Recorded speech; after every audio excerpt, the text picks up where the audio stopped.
Olá pessoal, bem-vindos a mais um Conexão Elix. Aqui a gente fala sobre temas relacionados ao Wi-Fi, temas relacionados a provedores de banda larga e também assuntos aí nesse mesmo contexto, tá? Hoje a gente traz um tema aqui que um dos nossos telespectadores aí do canal trouxe, né, através de dúvidas aí na parte de comentários, e a gente resolveu falar sobre, né, por que não? Então eu trouxe aqui Gaspari Bruno, CTO da Elix. Tudo bem, Gaspari? Tudo bom? Tudo bem. E hoje a gente vai falar sobre os ALGs, né? Os ALGs que estão presentes aí em roteadores, em ONUs, né? Exatamente. Tá, então vamos lá, Gaspari. Primeiro de tudo, o que são os ALGs, né? O que eles ajudam? Isso. Né?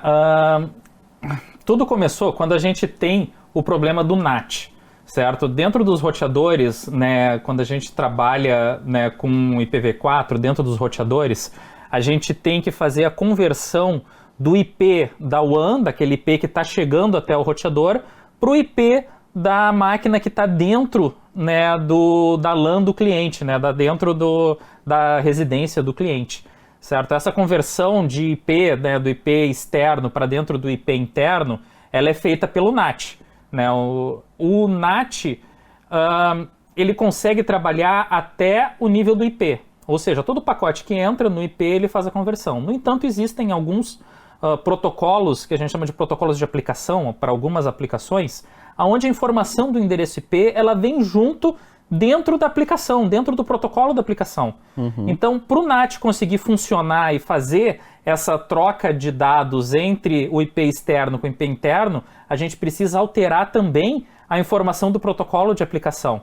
E para isso que existem os ALGs. Os ALGs, eles são algoritmos que fazem esse processo de alteração do protocolo de aplicação. E faz esse mapeamento ali correto. Exatamente, o mapeamento, né, do IP externo para dentro do IP interno, alterando, daí no caso, o protocolo em si de aplicação. Perfeito. Você poderia explicar algum tipo comum de ALGs? Por exemplo, tem o caso do SIP, né? Exatamente. Como é que ele funciona? Como é que faz isso?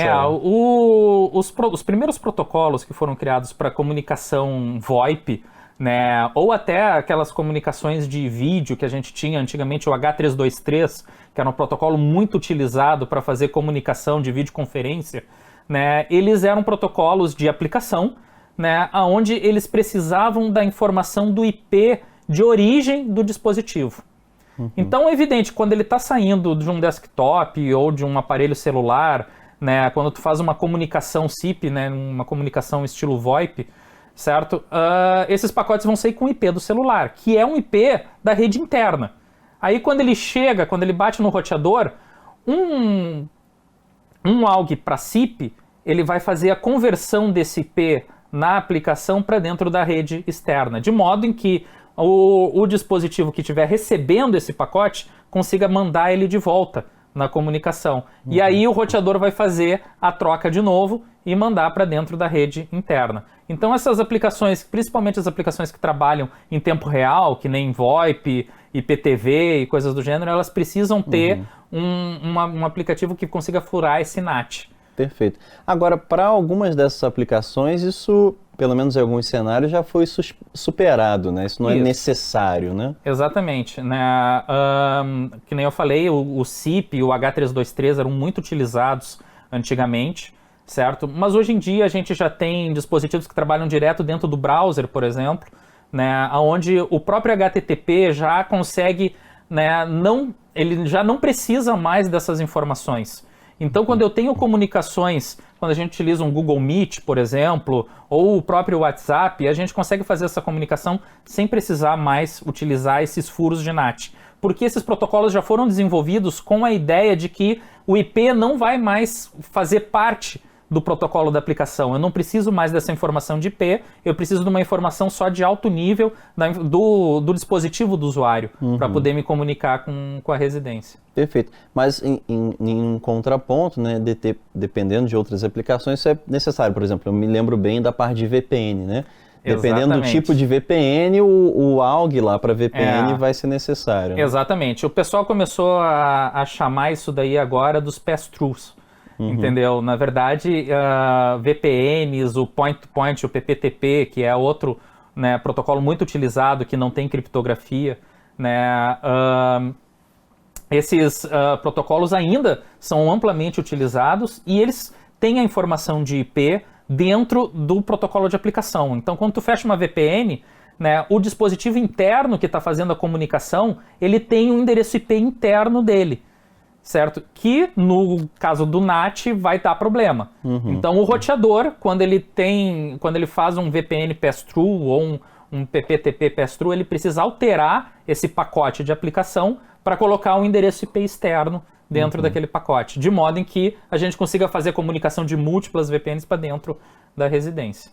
Perfeito. Ou seja, hoje em dia uma boa parte já não precisa, mas dependendo do cenário... A gente ainda tem, principalmente agora nos processos de pandemia, que a gente teve muita VPN aí, né, a VPN passou a ser amplamente utilizada até residencial, né, em uso residencial. Então, a gente teve aí um aumento, inclusive, da necessidade, né, de fazer esses furos de NAT para protocolos de aplicação. E só para fixar bem um conceito, no caso de redes em IPv6, essa parte toda de ALGs, isso é necessário?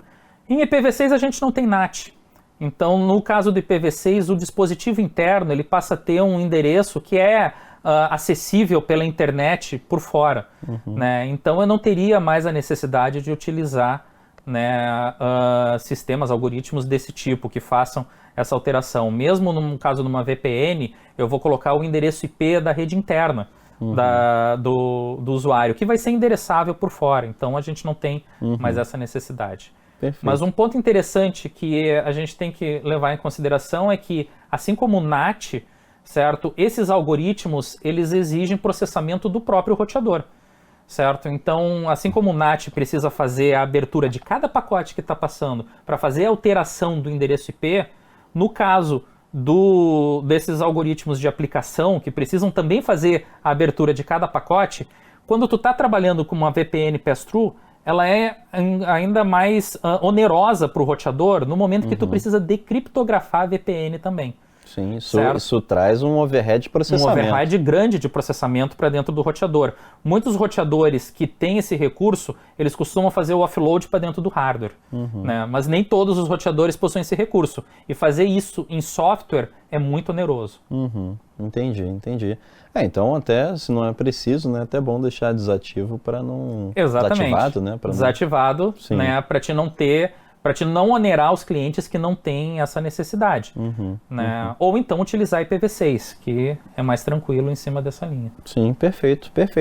Bom, você que nos assistiu e você que postou a dúvida, espero que a gente tenha conseguido explicar. Se a gente não conseguiu, usa novamente a parte de comentários, tá? Para a gente poder expandir melhor, enfim, explicar algum cenário aí que não foi respondido, mas desde já, muito obrigado aí pela sugestão, tá?